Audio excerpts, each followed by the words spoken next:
and I'm also going to turn on the live on Facebook. Let's see how that works. I've never done that before. I hope it works well. I have a couple people joining in right now. So thanks everybody for joining us for our Maccabi at Home session. Our guest today is Matt Crevin. He's the founder of Talk Shop. He's a single dad that has 2 boys living in the Seattle, Washington area. Matt launched Talk Shop in 2019 to deliver pivotal interpersonal communication skills for today's youth and adults. With his vast experience, Matt brings tremendous insight and fun and engaging delivery style that creates impact with today's emerging adults. With a long history of working in the sports industry with 2 Fortune 500 firms, as well as a renowned leadership training and development academy, Matt brings his personal parenting journey, rich knowledge, and practical experience to every workshop. Matt is a Maccabi USA alum. He played rugby from 1987 to 92 and played internationally in Canada, as well as at the Pan American Games in Uruguay in 1991. So thanks so much for being here, Matt. Really looking forward to your presentation. Yeah, Shane, thanks a lot for that intro. I think you should do the rest of the presentation. So far, it was going great. And yes, I'm proud to be an alum. And yes, I played rugby. And yes, I can still put a coherent sentence or 2 together, despite the infamous history that rugby has. So anyway, all kidding aside, I am happy to be here. Some of you, I see some familiar names and faces. And for those that don't know me, again, my name is Matt Crevin, and I'm the founder of Talk Shop. As Shane mentioned, what I'm going to do today is I want to go through 10 steps that you can implement right away, or at least put some work towards implementing right away, in the way that you can improve the way you communicate face-to-face predominantly, but also online now. But before I do that, I'm a big believer in context. So what I'd like to do is, for those that do not know me, which is probably the majority, just to give a little background. I'm not going to read my resume to you. I'm not going to get into detail. But I do think context is important for those of you that don't know who I am. Say, oh, okay, well, who's Matt? Or what are his credentials to do this and to run these Talk Shop programs? Then I'll get into the 3 types of workshops that Talk Shop offers. And then we'll get into quickly to the 10 tips that I wanted to share with you today. So as a quick background or intro, if you will, Shane mentioned a lot of it, but there's some key moments that kind of brought me to this point.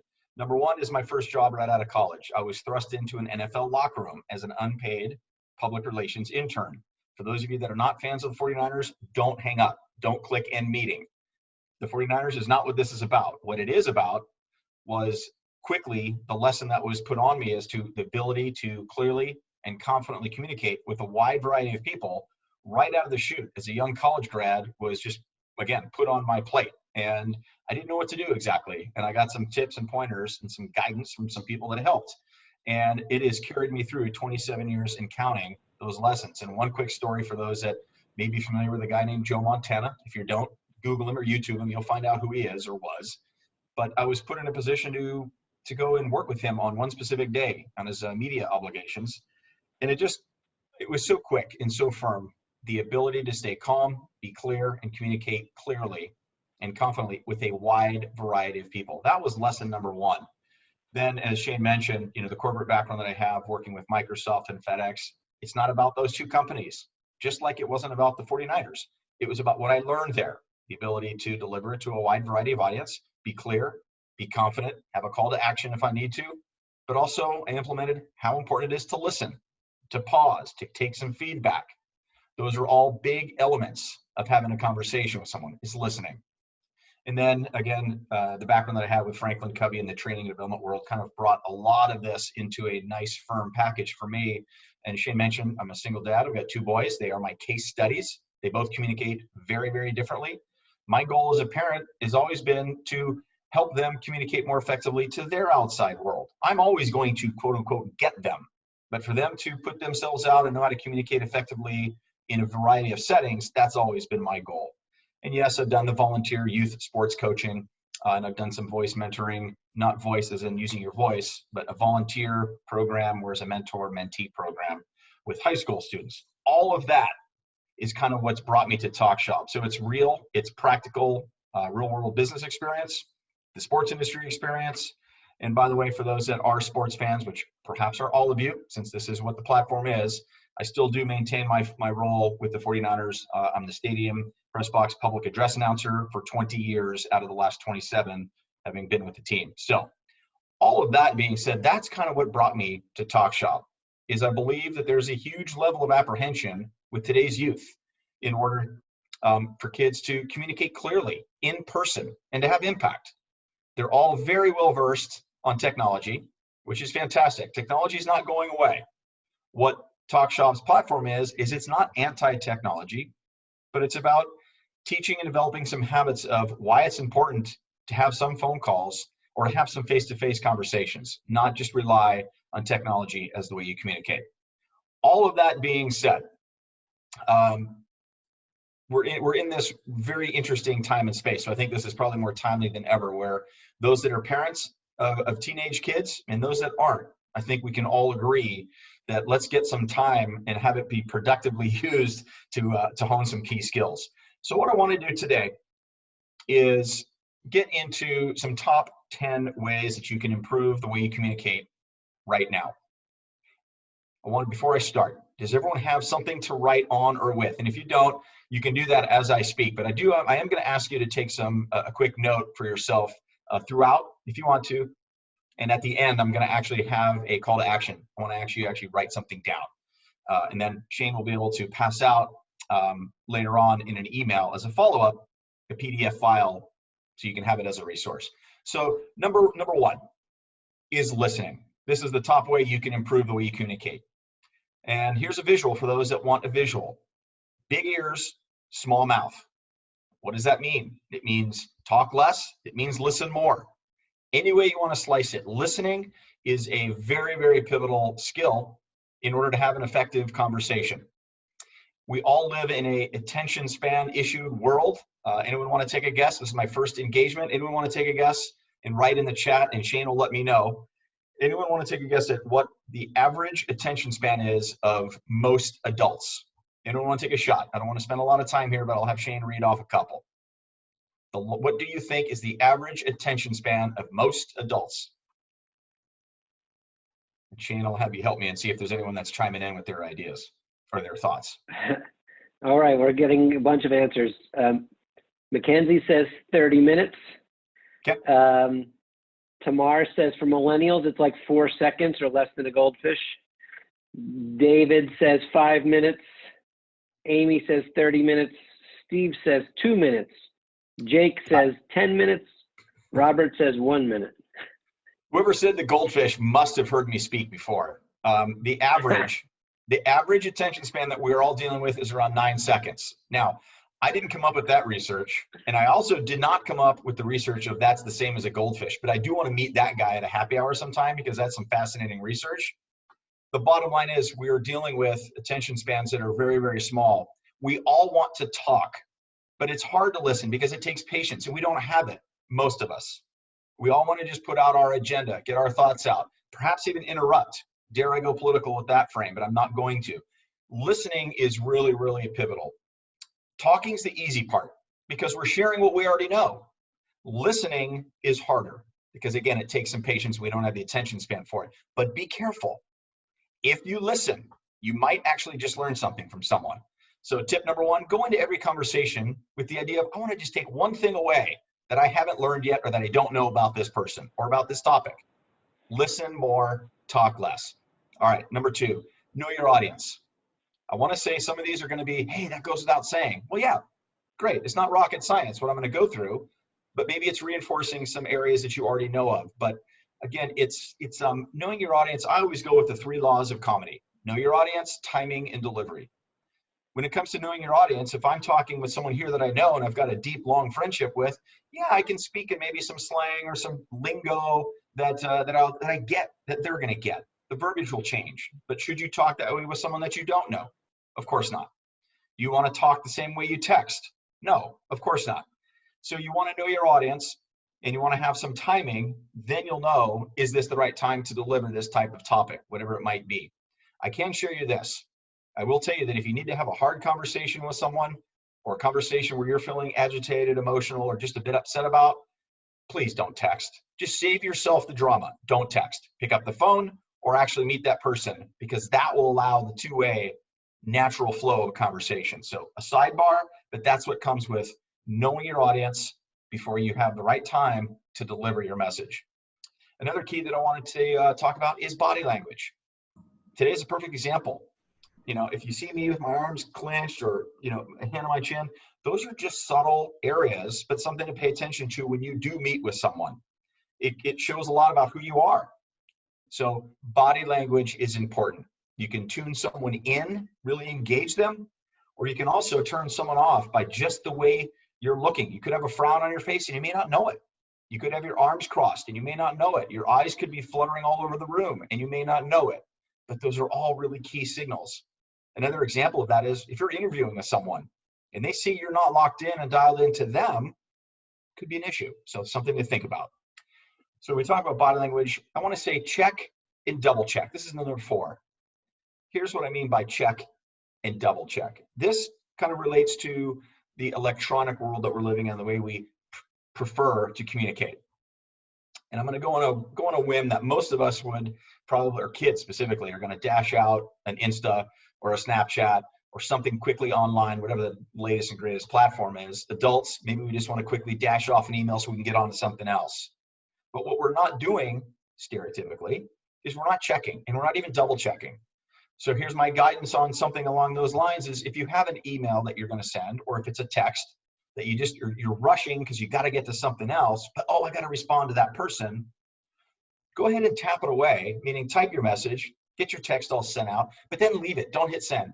Walk away for a few minutes, get something else done real quick, come back and reread that, not only for typos and for grammar, but for the intent and for the tone and for the spirit, because those 3 things you cannot decipher unless you're actually talking with someone live. So check and double check if you're going to use electronic communications, just for the simple things, right? I'd say, hey, show of hands, who here likes drama in their life? I can't see everyone's hands, but if anyone here raises their hand that they love drama, go ahead and just text everything, because you're not going to be understood and it's going to create more issues than you want. Please trust me. I know we don't know each other. Just trust me on that one, please. Be brief, yet be specific. Number 5. What does that mean? Well, sounds pretty straightforward, doesn't it? Be brief, yet be specific. This goes back to the goldfish. Shane, I'm not sure who was it that said 4 seconds in the goldfish, but that person is spot on. So I'm not directing it right to her. I think it was a her. I'm not directing it right to that person. I should be clear. Be brief, yet be specific, because again, attention spans are what they are. They're not long. You've got a short window to get your point across. You've got a short window to have someone's attention. You've got a short window to keep someone's attention. You've got that opportunity. Make hay with it. Be specific, be brief. And if you need to carry on a little bit longer, ask permission to do that. More likely than not, you're going to get someone to say, yeah, let's talk a little more about that, if they're engaged in interest. So in a way, you're killing 2 birds with 1 stone. You're asking for permission, and if they say yes, then you know they're interested in what you want to talk about anyway. So it's a win. Again, be specific, be brief. That's number 5. Let's see, what else can we cover today? We've got some more, and I want to go back to my notes because I wish I had it committed to all the memory, but just not that good. I have to look back to it.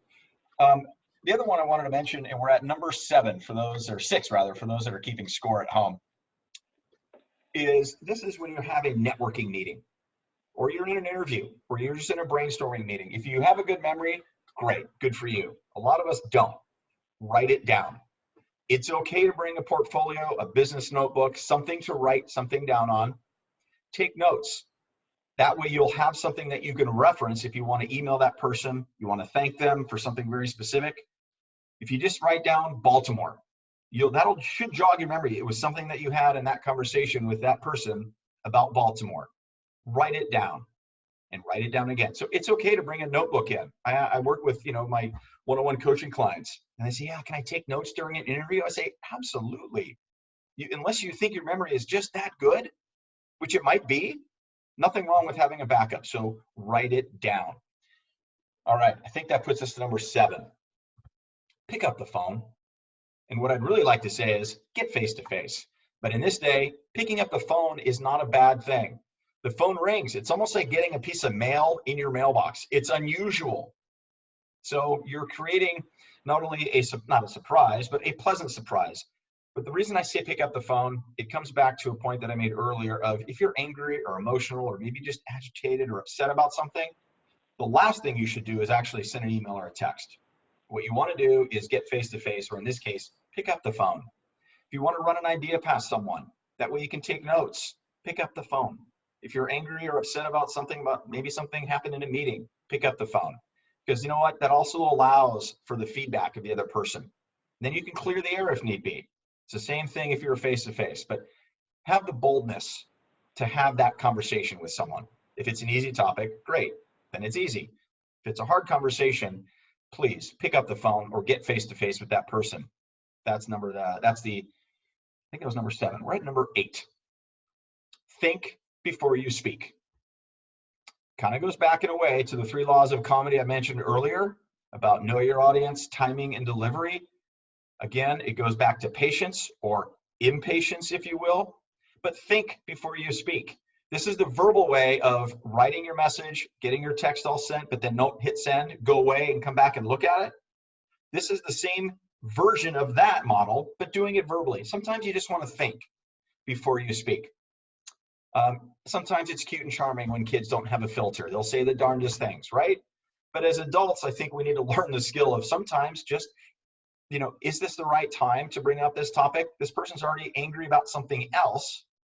Is this the right time to add an additional layer? And if you're not sure of the way it'll be received, maybe pause and wait. Or have the conversation, but have it in a way where you're just, hey, I want to bring something up to your attention now, but maybe we can set a time to talk a little bit more about this in detail. So I hope that makes sense in terms of think a little bit before you speak. Is this the right time? Am I delivering it in the right way? Am I ready to deliver it at all? So just think sometimes before you speak. I think we can all agree that it will take off some unnecessary headaches off of your plate, unless you really enjoy headaches. Number 9, treat everyone equally. Again, that kind of goes under the category of, why wouldn't I? Because a lot of people don't. It can be a simple word choice where it immediately changes the conversation of talking with somebody to talking at somebody, and there is a huge difference. I know some of the guys on the call here are coaches, meaning coaches of sport teams. You want to bring your player in. You want to find a way to communicate with them that is going to resonate with that person. But you want to treat them the same way you would everyone else. It's the star athlete treatment versus the guy at the end of the bench. Treat everyone equally. I think we can see that in our modern day world, but a lot can be said, and you will earn someone's respect and you'll earn someone's trust. And if you have that, a lot of things are negotiable in life. So I hope that makes sense in terms of treating everyone equally. You never know when you might have a conversation with an influencer that you might want to go back to. Or maybe you are that influencer and someone wants to go back to you. You've treated someone fairly and nicely and with tact. They're going to come back to you, and more importantly, it'll come back to you as well. Number 10, smile. Why not? Especially now where we can't see, well, you guys can see my face and I can't see everyone else's face, but in an age where you're on the phone, just as an example, if you're smiling when you want to hammer home a point of something you're enthusiastic about, that smile can shine through the phone lines. If you're in face-to-face, of course they're going to see that. It's okay to show that you're happy or excited about something. Smiling just brings a different level of energy. It brings a different level of excitement and passion. And I interview people that are in a wide variety of industries, and I always ask, what is it that excites you? And they always, a lot of them, 9 out of 10 say, you know what? I'm excited when someone else is excited about something. A way to do that is just to smile at the right time, but to smile a little bit. What I want to do there right now actually is, I asked earlier if you have something to write down on. So quick gut check, Shane, if you can just help me out a little bit, just by a quick yes or a Y in the chat. Does everyone have something to write with and write on? I'll accept crayons, pens, markers, dry erase markers, mechanical pencils, anything else I left off. We're getting a majority, Shane, of people that have something to write with. I got 3 yeses so far. Awesome. Here's what I want to do. 4. No pop quiz on this. Use this or do this at your own peril. It's fine. Here's what I encourage you to do, is to write something down on your paper. Here's the something. Out of the 10 that I listed, in terms of the 10 ways that you can improve the way you communicate online, or face-to-face, specifically face-to-face in this case, what out of the 10 are you willing to commit to working on? And as you think that for a minute, let me just kind of let that wash over you for a minute. I'll just quickly kind of go through the list one more time. But I want you to take some action. This is what I do when I'm in a live session with students, is I have people actually put some skin in the game. So as a quick refresh for those that might want it. Listen more. Is that something that you could implement right away? The body language, could you do that? Could you check and can you double check before you send a message out? Can you be brief and yet specific? Is that an action item that you could take? Are you willing to write things down? Are you willing to take notes if you're in meetings? That way you can recall something that you might want to hammer home a point during a pivotal recap email. Are you willing to write things down? Are you willing to think a little bit more before you speak? Is that an action item that you could take? If you don't already, which I'm sure a lot of us do, but hey, sometimes we just lose track. I do myself. Are you willing to treat everyone as equals? Or are you willing to smile a little bit more? Those were the 10. Now, if there's something that's not on that list, by all means, write that down too. And as you're writing that down, I know we've got kind of a vast audience, and I'm going to do a quick time check to see how we're doing. I think we're doing okay. So I want to save some time for Q&A. Shane's giving me the thumbs up. I wanted to just share with you, well, what are the ways TalkShop can be implemented? This isn't a commercial. There's no sign up free and get a barrel of shampoo later. This is just for those that are interested to know more. If you reach out to me at talkshop.company, that's the website. And by the way, well, Shane's going to email it out, the PDF file of this top 10. How I work with people are kind of 3 different ways. I've got 3 different programs in 3 different ways I can work with people. This is geared not just for student athletes, although that is a sweet spot. I enjoy working with student athletes because I used to be one myself. But working with the general students, again, high school students and college students. There's a foundation program, which is about 30 to 35 minutes. That is kind of goes through the listening components. It goes through how we communicate, ways we can improve the way we communicate, and how to have hard and difficult conversations. That sounds negative, but it's just inevitable. That's what's covered in my foundation program. I also offer one-on-one coaching with my clients privately. Those are more for college students, and it's more for around the branding yourself. How do you articulate who you are as it relates to getting career ready? You may have all heard the cliche of, you know what, you're going to get that one opportunity, you might as well make a good impression. Yes, it's true, but I take the ... Are you prepared for when that opportunity presents itself? So the one-on-one career coaching works with people individually because it's such a high level of customization that comes with working with people one-on-one, as it's, again, getting them prepared. Can they share their brand? Can they articulate their story and their vision? Can they articulate their purpose when it comes time to network and interview? And then I also offer parent orientations. It's what I call the Taste of TalkShop. That's for a wide group of parents. Do it via Zoom, giving them just a taste of TalkShop so they can see and get a look or feel for what this program is all about. And if then it resonates, then they can look into it for their kids. So that's the quick commercial piece of it. What I want to do is take a quick timeout. Maybe I'll do a 20 timeout for those basketball fans that are jonesing for some hoops. Danny's giving me a 20. Maybe there's some questions that have come through that, Shane, you can maybe help support me with. If not, now is the time to ask any questions that you have about TalkShop, specifically, clearly. So let me pause there. Danny, are there any, or pardon me, Shane. I was looking at Danny, but I meant to say Shane. Any questions that have come through that I may not have seen? I'm on the chat right now. I'm looking for questions.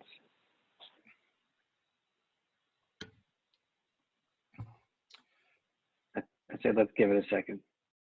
Otherwise, I always threaten people that I'm just going to bore you with more 49er stories. That usually generates people to say, I better ask a question. I don't want to hear about that. Unless there's any Bay Area folks in the house, then those people are excited. Tamar is in favor of 49er stories. Got it. There are plenty. This probably isn't the right forum, but there are plenty.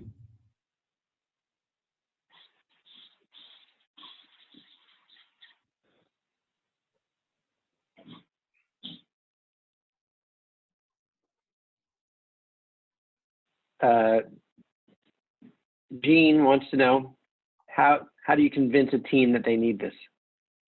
How do I convince a teen or a team? Teenager. How do I convince a teenager? Yeah, that's a tough sell, right? And there has to be some buy-in. And I'll frame it this way. I'm certainly not the end-all be-all because that's not realistic. And there's a lot of parents out there like myself that try to impart this wisdom and guidance and advice to their kids, and it can go in one ear and out the other. And I'm sure I can get some nods of understanding as parents. Sometimes that happens. Now, that's not every kid. What I would say to convince them is sometimes it just takes a different voice. You look at the athletic sense, sometimes it's just bringing in a different coach captures the attention of the athletes and they can produce a little bit differently. I could be saying the exact same thing that a parent might have been saying for the last 2 years.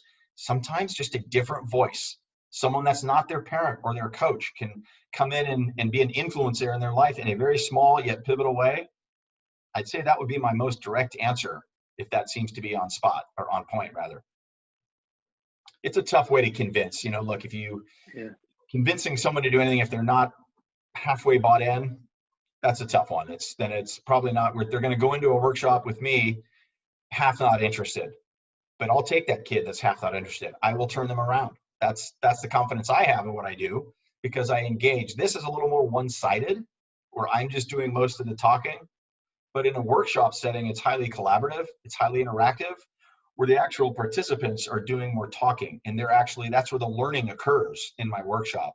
So if I can get that one student that's a little hesitant, that's okay. If they're 100% sold off, probably not going to work. Hope that helps. That's great. David wants to know if your sessions are sport specific and or gender specific. Yeah, great question. I mentioned, and it's worth repeating, that I certainly have a sweet spot for working with student athletes because as far as I recall, I used to be one, but it's not geared for just student athletes. This is for, let's just say, the student body. You do not have to be an athlete to take part in a talk shop workshop, private or group. And in terms of the gender piece, absolutely, it's gender neutral. I work with boys and girls combined. I work with just boys, just girls. It is open, Awesome. wide open. Okay, we have a couple more. Steve would like to know about your thoughts on social media when it comes to effective communication. How much time do we have, Steve? That's a wide open category, and I'll do my best to summarize. And I mentioned, again, I mentioned a few things, but it is certainly worth repeating. TalkShop is not an anti-technology platform. What I teach and develop and in part is not get off your screens, because that's just not going to happen. That's not realistic. Technology is always going to be there, but what it's done is it's created a higher level of apprehension around communicating with someone face to face. So my suggestion is what do you do with it? I think the guides have said if it's something that is a hard conversation or you feel it's touchy, and they may not know when it is, that's the issue, but they'll put something out on social media and it could offend that other person or a wide group of people. So my guidance is, look, if you even remotely think that this is going to be a lightning rod, and again, they may not know what is a lightning rod topic that they're about to put out there that could offend a lot of people. So I just say, great, reshare some things, put out some original thoughts. It's a tough line. I don't want to tell, and I do this with my own kids. Be careful, be mindful of it, because you just can't, it's just a monologue. That's all it is. It's one way. And last time I checked, the conversation, it has to be a two-way street, but you can only control one end of that. The only element you can control of any conversation is what you put out. You cannot control how it's received. And you run the higher risk of having it be misunderstood if it's done online. You run the risk of it being more successful if you have it face-to-face, because it allows for the two-way natural flow that a conversation is designed to be. So I hope that helps. I get a little passionate about the social media because it's certainly not going to go away. I just think it needs to be, maybe just hit the brakes a tad, if that's even possible. Did that help, or did I miss the question completely? I'm going to answer for Steve and say that I think it helped, but he's here. Okay. He can unmute himself if he has a clarification question. Tamar has a question, and rather than me trying to interpret it, I think I'm going to let her ask it herself. Tamar, are you there? And do you want to unmute yourself? Sure. Thank you, Shane. Hi, my name is Tamara. I'm a Maccabi USA alum, and I work with also a young leadership development program for Maccabi USA young alums. And it's an honor to hear you speak. I was actually wondering because I have my niece that I'm hiding from, who's around 4 years old, and the way my sister also works with her, future basketball and soccer athlete, of course, in terms of how to really calm people down. And yes, a 4-year-old, a teenager, even a young professional, like everyone, everyone's excited by different things, or we're in an isolated spot right now as well, and we're dealing with so much pressure from the, go to your room and count to 10 or take 10 deep breaths. Like, did you have anything that you recommend? And it's hard, of course, like the age range, but even for adults, any new innovative ideas as how to get someone to stop, calm down before addressing a situation that potentially was, high pressured. Yeah, I wish I was coming at this from a clinical perspective, but I'm not going to make any bones that I'm not. I come at my workshops are all real world, practical, application based. I can just give you what I've done with my kids and what I've seen others do. And there is no magic wand. Boy, I wish there was. All I can say is, and I do this with adults when I'm in a room, or with teenagers that are in a workshop. I always say, hey, show of hands, who here likes to be understood? And typically you get most hands go up because most of us want to be understood. I think that's a fair assumption.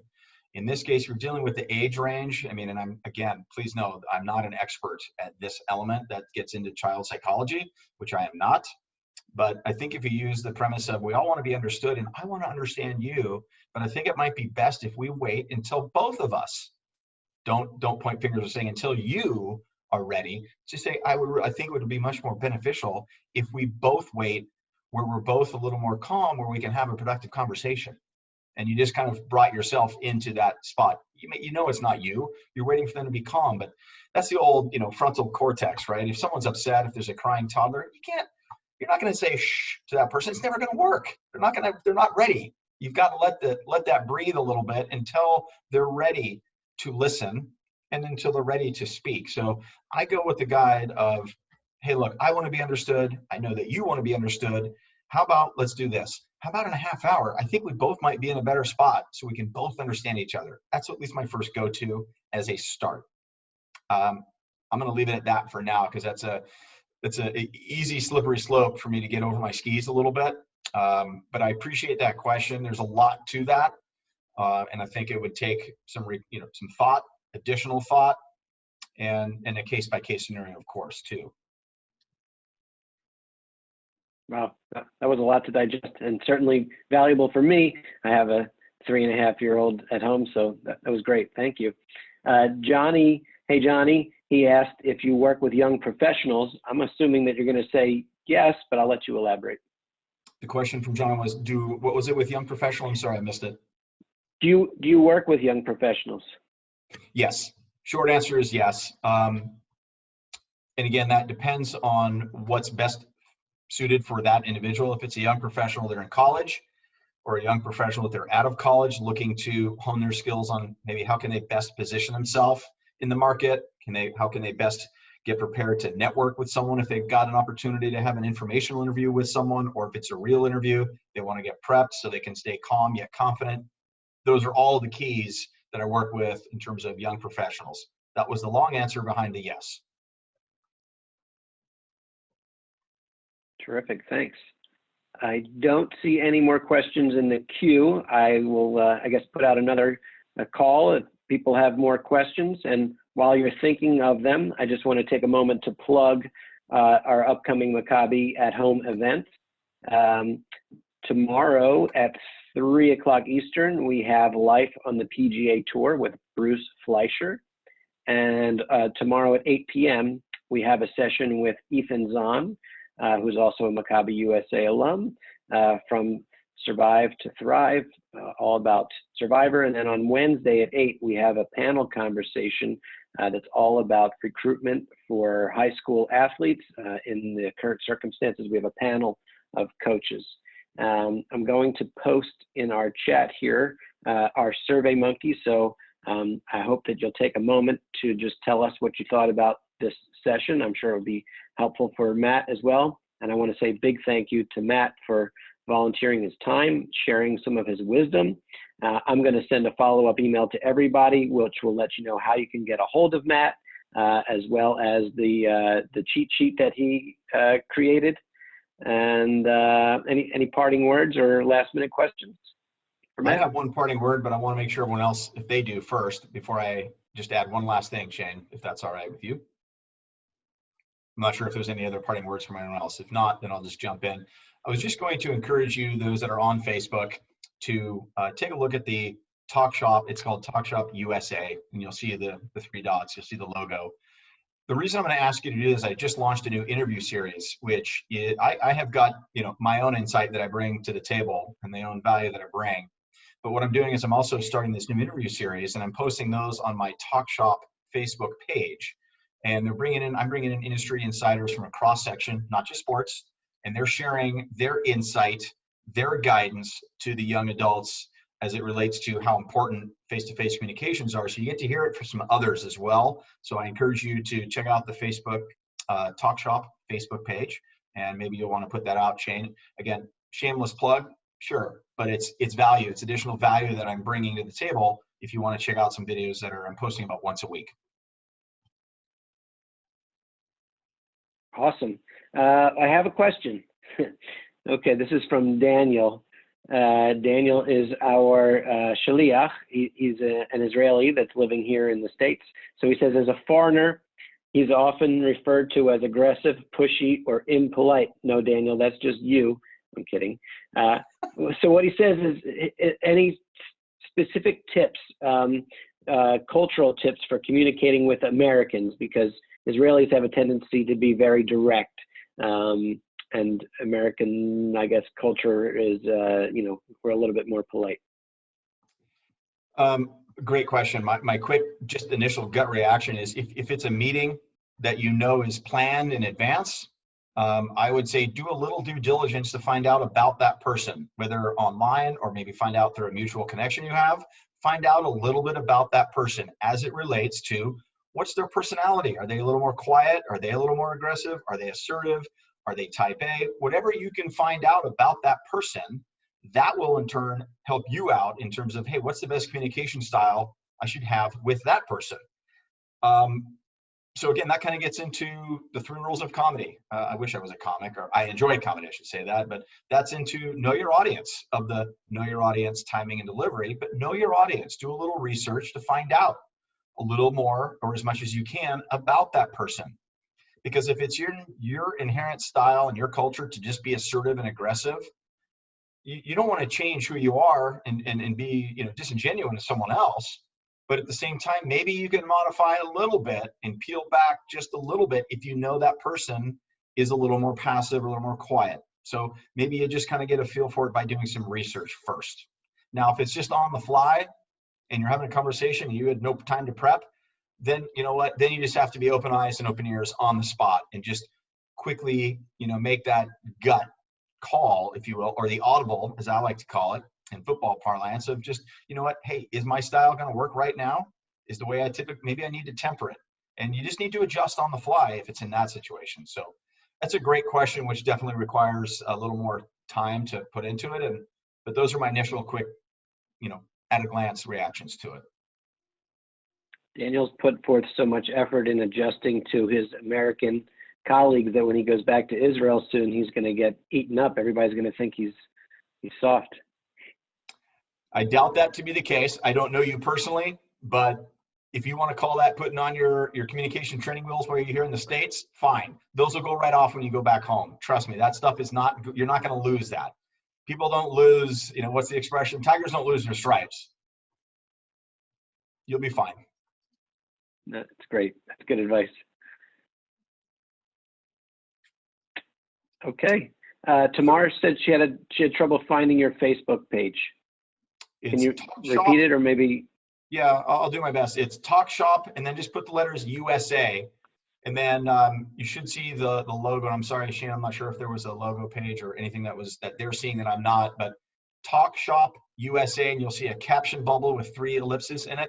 Then you'll know that's the right. It's Talk Shop USA. There she goes. Okay. Talk Shop USA. We got it on Facebook. Terrific. Perfect. That's great. Well, before I go, I'm Shane, I gonna want to say thanks to you for the opportunity. Everyone else that joined, it's nice to hear some of the questions. Nice to see some of the faces, and anyone that wants to reach out and just has other questions, by all means, reach out. And I'm happy to hop on a call with anyone, anytime. Well, I shouldn't say anytime. I'll be mindful of that. Whenever it works for both of us. It's been a real pleasure. Thanks, Matt. I know I learned a lot. I hope everybody else did too. So thanks everybody for joining us. All right.